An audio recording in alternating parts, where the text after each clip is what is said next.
Sa Negra na basta Almazan, ako na yung nakikita mo dito sa istasyon mo. Ginagawa ko lang ang trabaho ko. Sigurado ka, sir? Sinabi mo nga, sanay na kami sa'yo. Kaya sanay na rin kami sa mga hirit mo. Anyway, ang sabi ni... Oo, nasuntok ko yung duwag na yun. Pero wala akong ginawa doon sa Peter. Sana ako nakaharap nun para nakabawi ako sa mga ginawa niya kay ate eh.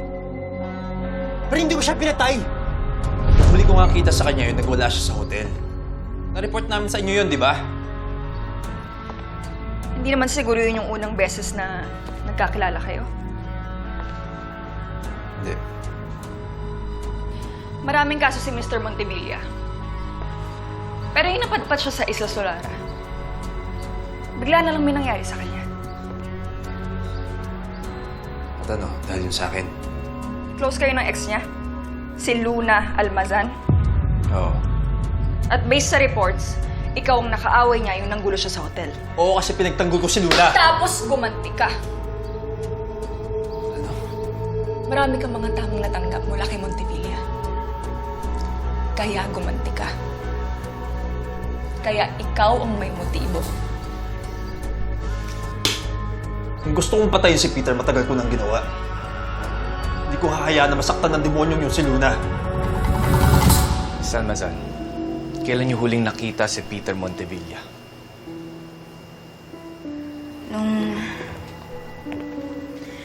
Nung gusto niya ho akong kuhanin sa hotel. Yung po nireport namin sa inyo nung nakaraan. Sure po ba kayo? Kasi sa lahat ng tao sa islang to, ikaw ang pinakamalapit sa kanya bilang ex-girlfriend niya. At sa nagawa niya sa'yo, ikaw ang... Sir, siya po yung nagpunta sa hotel. Matagal na ho akong lumayo sa kanya. Pero hindi ibig sabihin... Hindi ko po siya kayang patayin. Sir, matagal na ho akong lumayo sa kanya. Kung pwede ko nga lang ho siyang alisin sa isip ko, ginawa ko na. Siya po yung pumunta sa hotel. Siya po yung may ginawang masama sa akin. Hindi po ako.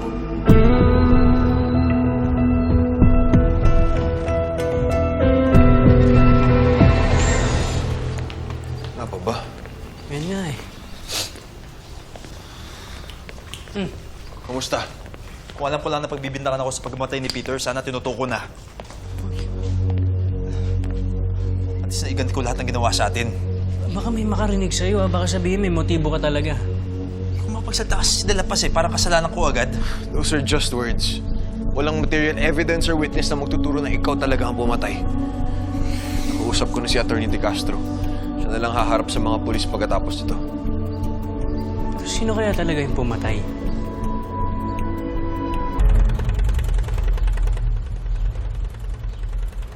Sana talaga hindi maapekto ng image ng Hotel 88 dahil sa nangyari. Laki yung property. Papaligiran tayo ng tubig. Posible din tayo mapasok ng kahit sino. Kaya kailangan natin i-strengthen yung security.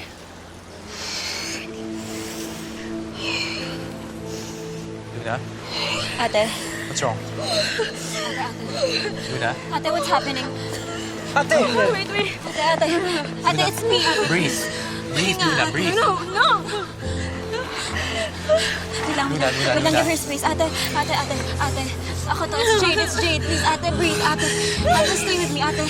Breathe. Slowly.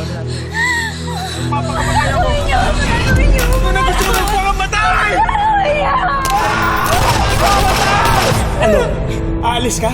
Iiwan mo ako? Naalala mo yung araw na yun? May inosenteng nadamay? And that's all because of you! Oo na! And that's all because of you! With a view like this, kaya mo nung pala ako iniwan. I'm calling you mine.